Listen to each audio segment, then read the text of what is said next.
મેં આપને કહ્યું કે 1,00,000 કિલોમીટરથી પણ વધારે કેનાલનું સર્જન, એમાં નીર લાવ્યા, નેવાના પાણી મોભે ચડાયા, આ બધી જ પરિસ્થિતિઓમાંથી આપણે આ બહાર આવ્યા છે. અને ગુજરાત આપણું ભૌગોલિક રીતે ચેલેન્જિંગ રહેલું છે. ગુજરાતમાં 70 જગ્યાએ 70% એરિયામાં 30% વરસાદ થાય છે અને 30% એરિયામાં 70% વરસાદ થાય છે.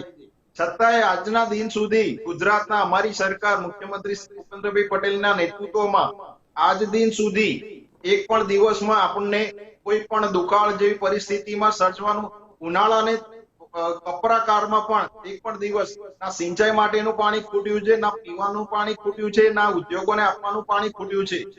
આ સરકાર જે રીતે પર્યાવરણ જરૂરી છે એ રીતે ઉદ્યોગો પણ જરૂરી છે, બંનેના બેલેન્સિંગ કરતી સરકાર છે.